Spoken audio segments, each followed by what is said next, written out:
Mughira. It's made in the Umayyad culture empire, and it was made in 968 CE.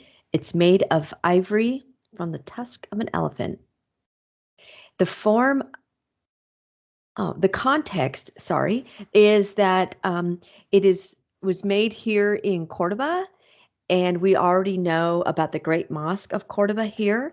So this is an Islamic culture, and Al-Andalus is the name of Islamic Spain. So we have great architecture and we have luxurious arts that are made here in Cordoba.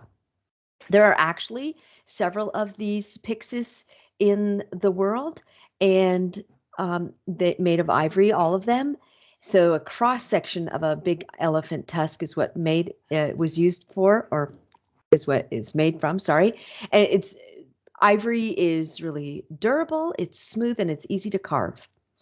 So it was made by craftsmen in Cordoba. More form is that it's carved in deep relief. So as is this one, um, meaning that it's like the whole bird is completely carved out, almost in, you know, 3 dimensions. And so because of that, it casts dark shadows behind it. So you can see these shadows, you can see it on ours here, this darkness, and that's what makes the creatures, the carvings really stand out, and they're lighter in visually. And so this gives also the carved pieces seem to have more volume, like there's more of them there. So an amazing effect when we carve really deeply. Um, and so these are cylindrical containers. Here's one I got to see in the Met. They're not that big. They're like 6 inches high by about 3 to 4 inches wide. So they're like a pretty big coffee mug. Um, and this was given to Al-Mughira on his 18th birthday. He was the son of a caliph. It was a coming of age, and this is a common gift given to both males and females, and so that's why we kind of know so much about it. And then it's meant to have the lid. Some of them have ours has its lid intact. This one that I saw did not have the lid, but the lid opens up, and inside would be a silver container that would have perfume. And so you open up the lids of the Pyxis and of the silver inside, the silver liner, and that great perfume would waft out in a room. This is before deodorant. So in terms of content, this is a continuity in Islamic art. We've seen it at the Dome of the Rock, and that's this use of calligraphy.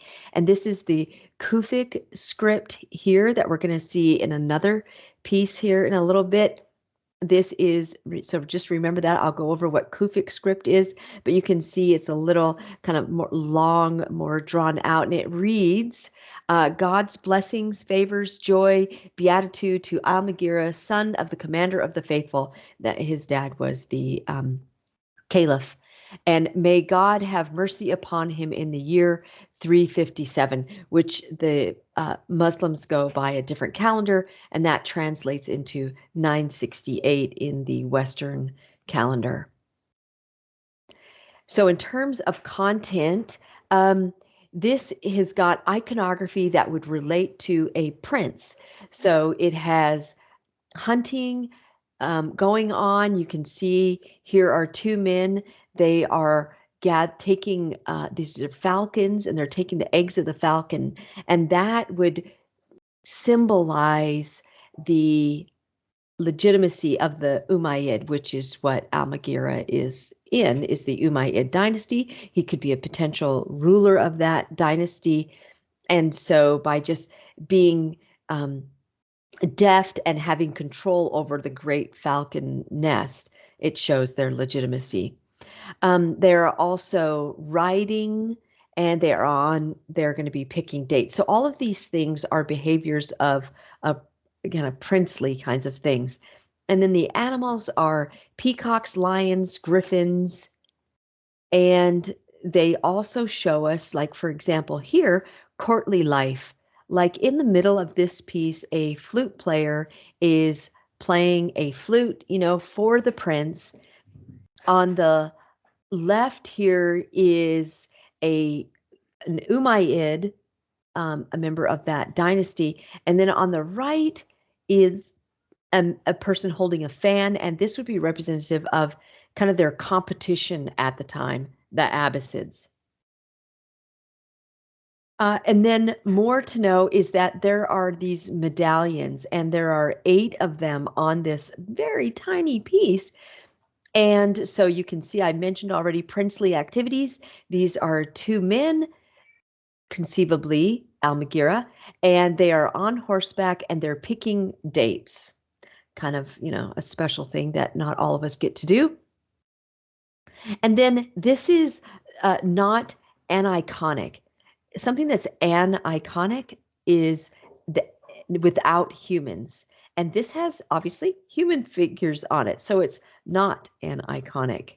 And then we have this whole this lion is attacking the bull. And so here again, we would think that that might be the Umayyad faith or Umayyad dynasty that Al-Mughira could inherit. Okay, so lots of content dealing with Prince, because he was a possible prince. He ended up being assassinated, though. Kind of sad. So this is a story of the Umayyad dynasty. A prince, Al-Mughira, from that dynasty in 968, made of ivory a luxury item from a luxurious empire, in this case based in Cordoba.